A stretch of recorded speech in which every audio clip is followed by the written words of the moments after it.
much. Earlier today, I spoke with Prime Minister Ardern of New Zealand to express the sorrow of our entire nation following the monstrous terror attacks at two mosques. These sacred places of worship were turned into scenes of evil killing. You've all been seeing what went on. It's a horrible, horrible thing. I told the Prime Minister that the United States is with them all the way, 100%, whatever they need. We will be there. New Zealand has been a great friend and partner for many years. Our relationship has never been better. And what they're going through is absolutely terrible. So our hearts are with them and whatever we can do. We're grateful to be joined today by the Vice President. Thank you very much, Mike, for being here. Members of my cabinet, devoted public servants, and angel parents. Very important people to me and to a lot of other people. I want to thank you all for being here. Thank you so much for being here. We appreciate it. Thank you. Gone through a lot. As we take action to restore our national sovereignty and defend this nation from criminal cartels, human traffickers, and drug smugglers, crime of all kinds coming through our southern border and other places, but this is the place. This is the place we have the biggest problem by far. And I want to also compliment the incredible people at Border Patrol and ICE and law enforcement for the job they've done. They've apprehended so many thousands and thousands of people that if we had the proper protection, we wouldn't even have to apprehend. They wouldn't be coming in. As president, the protection of the nation is my highest duty. Yesterday, Congress passed a dangerous resolution that, if signed into law, would put countless Americans in danger, very grave danger. The Democrat-sponsored resolution would terminate vital border security operations by revoking the national emergency issued last month. It is definitely a national emergency. Rarely have we had such a national emergency. Therefore, to defend the safety and security of all Americans, I will be signing and issuing a formal veto of this reckless resolution, and that's what it was. And I have to, in particular, thank the Republican, strong, wonderful people, the Republican senators that were on our side and on the side of border security and on the side of doing what they have to keep our nation safe. They were very courageous yesterday, and I appreciate that very much. Congress's vote to deny the crisis on the southern border is a vote against reality. It's against reality. It is a tremendous national emergency. It is a tremendous crisis. Last month, more than 76,000 illegal migrants arrived at our border. We're on track for 1 million illegal aliens to rush our borders. People hate the word invasion, but that's what it is. It's an invasion of drugs and criminals and people. We have no idea who they are, but we capture them because border security is so good. But they're put in a very bad position, and we're bursting at the seams, literally bursting at the seams. What Border Patrol is able to do is incredible. I also, by the way, want to thank our military, because our military has been very much involved, as you know. And they're putting up walls, in some cases temporary, in some cases they were supposed to be temporary. They're so good that they're better than the permanent, so we're leaving them. We've really nowhere left to hold all of the people that we're capturing. And we're at a point where we're just going to have to say, with these horrible decisions that we've been handed by people that aren't living in reality, that there's nothing we can do. There's absolutely nothing we can do. We're bursting at the seams. You can only do so much. And the only option then is to release them. But we can't do that either, because when you release them, they come into our society. And in many cases, they're stone cold criminals. And in many cases, and in some cases, you have killers coming in and murderers coming in, and we're not going to allow that to happen. Just not going to allow it to happen. There has been nearly 2,000% increase in border-related asylum claims over the last decade. Part of the reason is because our country is doing so well economically that people are coming up in droves. The vast majority are rejected, but smuggling organizations making a tremendous amount of money, like they've never made before, are using these people to crash the system. Our immigration system is stretched beyond the breaking point. And as I said, Nothing much we can do. We can just do our job and do it well. But there's a point at which, if the Democrats would get in, would be able to make a deal. Literally in 15 minutes, we could make a deal on changing catch and release, changing the horrible asylum laws that are so unfair, changing visa lottery, chain migration. These laws are just horrendous. I won't explain them, but everybody standing behind me knows exactly what they are. They're dangerous for our country, and they're inspired by Democrats who have to change. 1 in 3 migrant women is sexually assaulted on the journey north. The border crisis is driving the drug crisis. 70,000 Americans a year are killed by drugs, including meth, heroin, cocaine, and fentanyl. And the 70,000 people is a number that's so low that it probably shouldn't even be used anymore. The mass incursion of illegal aliens, deadly drugs, dangerous weapons, and criminal gang members across our borders has to end. We are bringing out thousands and thousands a year of MS-13 gang members and other gang members that are just as bad, where they come into our country, they're able to skirt the border, come through areas where we don't have proper wall, where we don't have any wall at all. And they get into the country and they do a lot of damage in many cases, but we get them out by the thousands and we bring them back or we incarcerate them. The national emergency I declared last month was authorized by Congress under the 1976 National Emergencies Act. And there haven't been too many that are a bigger emergency than we have right at our own border. Consistent with the law and the legislative process designed by our founders, today I am vetoing this resolution. Congress has the freedom to pass this resolution, and I have the duty to veto it, and I'm very proud to veto it. And I'm very proud, as I said, of a lot of Republican senators that were with me. And I'm also very proud of the House. The Republicans in the House voted overwhelmingly in favor of a secure border. Since 1976, presidents have declared 59 national emergencies. They often involve protecting foreign citizens in far-off lands, yet Congress has not terminated any of them. Every single one of them is still in existence. And yet we don't worry about our land, we worry about other people's lands. That's why I say America first, if that's okay, America first. The only emergency Congress voted to revoke was the one to protect our own country. So think of that. With all of the national emergencies, this was the one they don't want to do. And this is the one perhaps they should most do. We're joined today by many brave law enforcement officers, including sheriffs and just people that have been just tremendous backers of law and order, which we have to have. We're also joined by friends of mine, Marianne Mendoza, Kent Terry, Laura Wilkerson, Sabine Durden, and Steve Ronbeck. And I'm going to ask Steve to say a few words, and I'm going to ask some of the folks behind me to say also a few words as to the importance of what we're doing. There's nothing more important. As I said, I was elected on by a very great group of American people. Millions and millions of people, because they want security for our country, and that's what we're going to have. I'd like to ask Secretary Nielsen to say a few words, and then Attorney General Bill Barr, and then I'd like to go to some of the folks behind me, and perhaps you'd have something to say, and then we're going to sign something that's going to give us safety at our border. Secretary?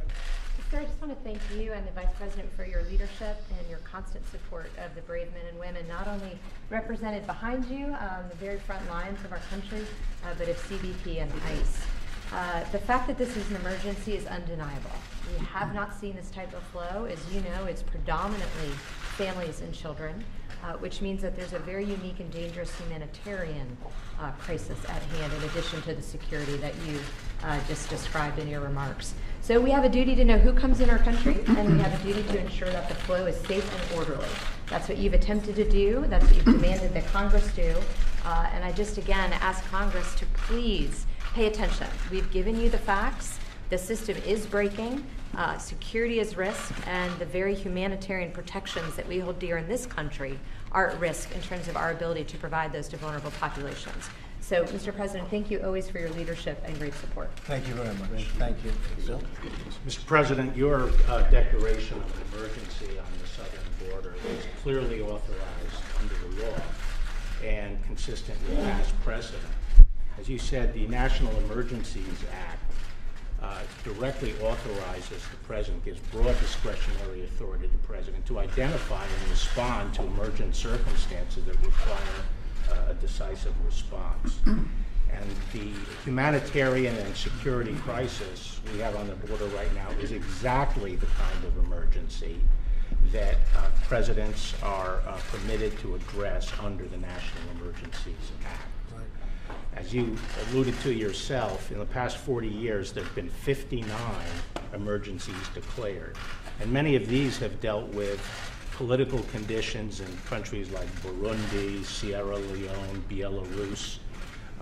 The crisis that we're dealing with today is right on our doorstep, and it presents a real, clear, and present danger to the American people. So what you've done from a legal standpoint is solidly grounded in law, and from the standpoint of protecting the American people, it's imperative. Thank you very much, Bill. That's great. Well, you'll be defending it, and you'll defend it well. I have no doubt about that. Would anybody like to say something? Why don't we start with Mike? Well, thank you, Mr. President. I don't know that I've ever been more proud to be standing next to your desk than I am today. To be standing with these courageous Americans and with these extraordinary angel parents. We have a crisis on our southern border.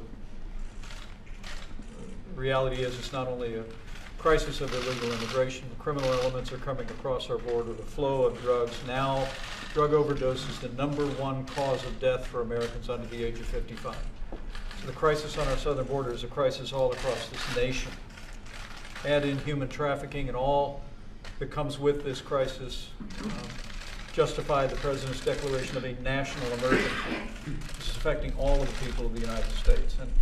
And today, Mr. President, with your strong support for the men and women in law enforcement, Customs and Border Protection, Homeland Security, and with I know what is your love and your heart for these angel parents, you're keeping your word by vetoing this legislation, by finding the available resources to build the wall, address this emergency, and secure our border. And I know I speak on behalf of all gathered here, people all across this country. I say thank you for keeping your word, Mr. President. Thank you. I appreciate it.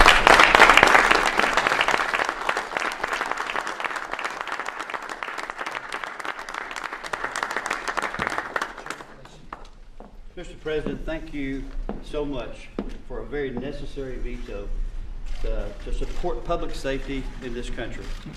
The sheriffs and men and women of law enforcement in this room and across this nation owe you a debt of gratitude for something that we've been waiting for decades.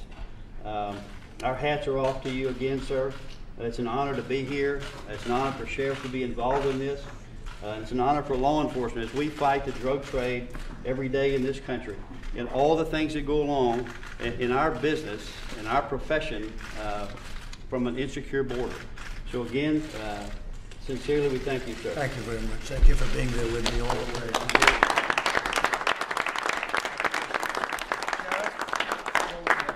Thank you. Mr. President, I can't thank you enough on behalf of America's sheriffs. As you well know, there are men and women in law enforcement across this country that are fighting a battle every single day. They are in the trenches. While we Americans only make up about 7% of the world's total population, about 68% of the world's total drugs are consumed here in the United States every year. This is not political propaganda.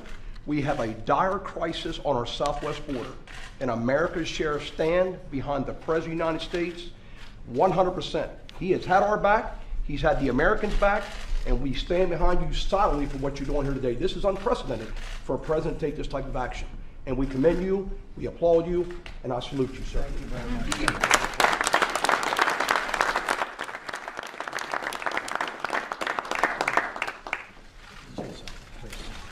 What you've been through.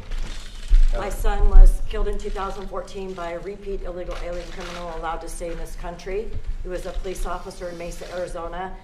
And Angel families come forward to tell their stories, not because we've created a manufactured crisis, but because we want to tell the American people and share with you our heartache and let you know what is happening on our doorsteps, what's happening to your neighbors, what's happening to your fellow Americans. And there is a way to prevent this, and it's not by continually lying to you and telling you that there isn't a problem. There is a problem, it's a national emergency, and thank you. Thank you. For following through.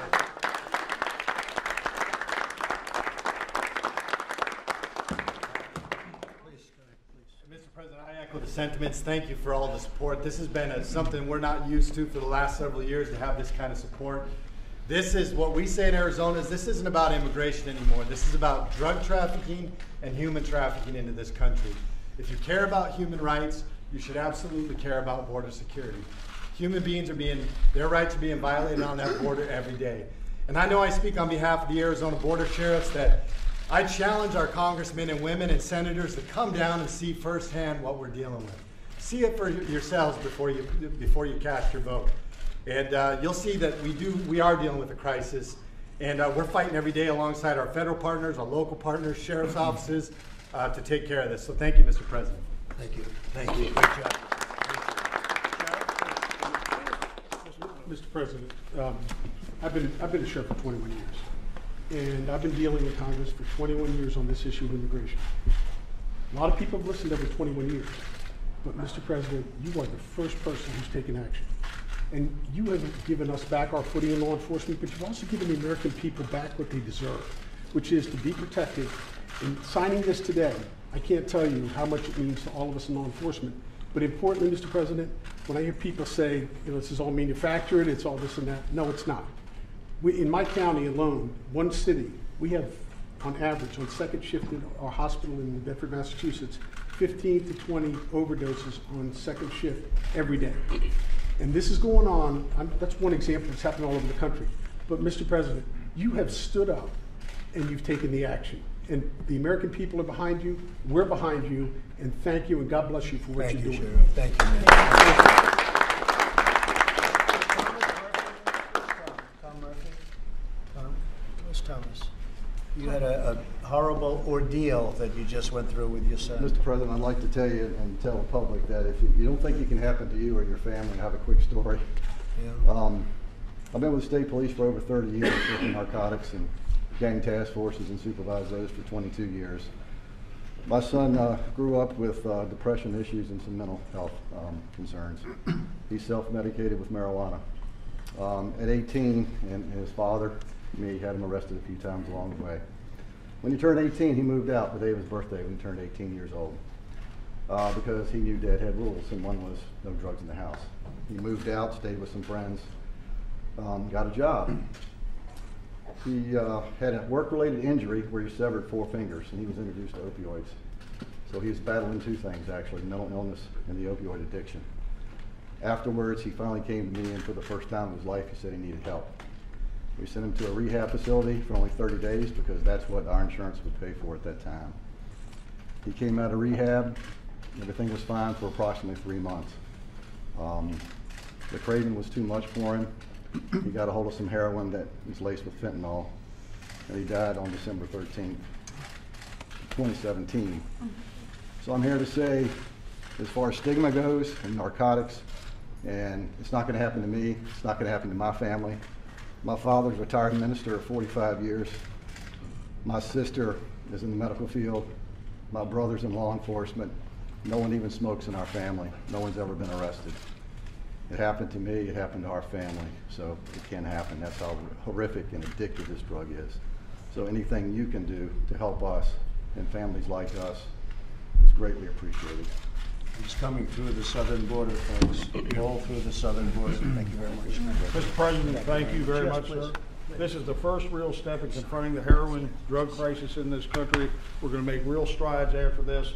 I'm the sheriff of your home of Camp David, Frederick County. Right. We suffer the same problems there, and I'm convinced without what you're doing here today, every county becomes a border county. Thank you, Mr. President. Thank you, Sheriff.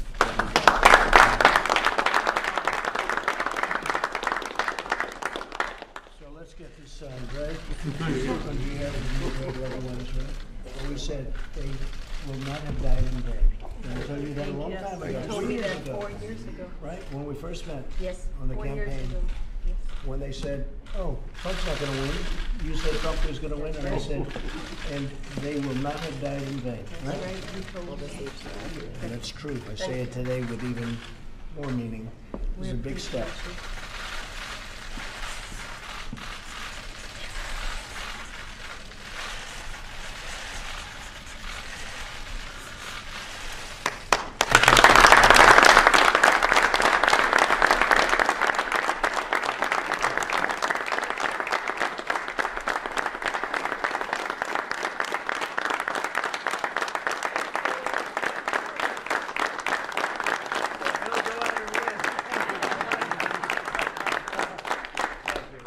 Thank you. That's a big step. We're building a lot of wall right now. It started. A lot of people are saying, "Well, gee, you took down wall and you're building new." Well, we took down wall that almost didn't exist. It was like paper, and we're replacing it with, in many cases, 30-foot bollards, and in many cases, we're replacing it with 18-foot wall. But we have many miles under construction right now, and we're going to be signing contracts over the next couple of days for literally hundreds of miles of wall. And it's being built in the right places, and it's doing the job. It's doing the job, and it's interesting. It's like a little bit like water, as we do. We did San Diego. You know, California is very interesting because they keep talking to California. We don't want wall. I see a new candidate who's in the mix. He wants to take down the walls. Try that sometime. You'll see what will happen. You'd have tens of millions of people coming in. You see, take a look at Tijuana. Take down that wall. You want to see a mess? Take down that wall. You'll see what will happen. Right now, we have thousands of people are in Tijuana trying to get in. They're not getting in. So as we build it, it gets better and better, but it gets really to a point, and they come to a point, but you can control that point. And this is serious stuff. This is, we're able to do it cheaper, better. It's better wall. It's different from what you've been watching going up. We had to take the old plans. We didn't want to stop, so we took the old plans. We didn't like it. This wall is a beautiful looking structure. It's much stronger, and you can build it faster and cheaper. Other than that, what can I say, right? It's going to be great, and it's going to have a tremendous impact. And on top of that, I have to thank the Secretary and all the people that have worked so hard, because what you do in the Border Patrol, what you do, what those patrol agents and what the ICE folks do, and taking people out of the country that nobody wants to talk to. Even some of the sheriffs say, you know, if you can get ICE to do it, you don't mind if they do it, right, Sheriff? As tough as you are. These are tough people, and they're great people. These are people that the ICE folks that take such abuse from Democrats and some others, they love our country as much as anybody loves our country. So we're building a lot of wall, and we're taking good care of our people, and we're doing, at point of entry, a tremendous amount of work. We're already in contract to buy, they make pretty incredible new equipment for drug detection, where you can find out what's in the wheel of a car, where it is, where it's in the engine, where it's in the hubcaps. I mean, we have some incredible stuff. Plus, we have also, we're getting dogs, more dogs, believe it or not. I still say, is that still true? There's nothing replaces a good dog, is that right? We're buying this equipment for very expensive, but we haven't been able, it's true, we haven't been able to match the dog. I've seen out at Secret Service where they showed me the dogs, certain types of German Shepherd, very specific types of dog, but what they do is they'll run by 15 boxes, all empty except one, and they'll be very, very strongly sealed boxes, and they'll come running full speed and stop like on a dime. They know the drugs are in that box. It's the most incredible thing. So we're spending hundreds of millions of dollars on equipment, but I will say this, it's not as good as the dogs. But as you know, we're getting you, so you can have the best equipment, but we're getting a lot of dogs for the various entry points also.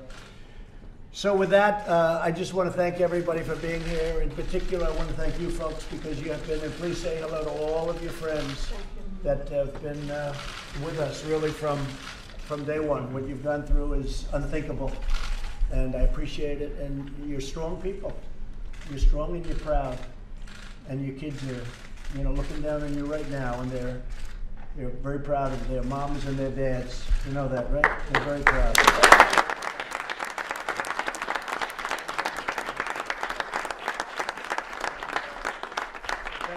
much. And again, to those Republican senators that did what they had to do yesterday, I want to thank them. They're very special friends and very special people. And they want to see borders that are strong, where we don't allow drugs and crime and all of the problems coming into our country. Thank you all very much. Thank you. You see today white nationalism as a rising threat around the world. I don't really. I think it's a small group of people that have very, very serious problems. I guess if you look at what happened in New Zealand, perhaps that's a case. I don't know enough about it yet. They're just learning about the person and the people involved. But it's certainly a terrible thing. Terrible thing. Yes? Mr. President, for some of the Republicans who voted for this resolution say they support border security but oppose executive overreach. Do you have sympathy for their position? I do. Look, they were doing what they have to do, and look, I put no pressure on anybody. I actually said I could have gotten some of them to come along. I said, I want you to vote your heart. Do what you want to do. I'm not putting any pressure. I'll let them know when there's pressure, okay? And I told them that. So when I need your vote, I'm going to let you know. I didn't need the vote because we all knew it was going to be a veto. And they're not going to be able to override. It's going to go very quickly. And we have a great, as your Attorney General just said, the case is a very strong case, very powerful case. It was, I think, actually, national emergency was designed for a specific purpose like this. Absolutely. So we have a great case, and I think it's going very, I mean, ideally, they shouldn't even sue in this case. You want to know the truth. They shouldn't be suing on this case. But they will, because they always do. We want border security. We want safety. We want no drugs. We want no human trafficking. Okay? And on just one follow-up on New Zealand, the killer in this tragic incident wrote a manifesto, apparently. Did you see that? Apparently, I did not see it. I did not see it. But I think it's a horrible event. It's a horrible thing. I saw it early in the morning when I looked at what was happening in New Zealand. I just spoke, as you know, to the Prime Minister. I think it's a horrible, disgraceful thing and a horrible act. Okay? Thank you all very much.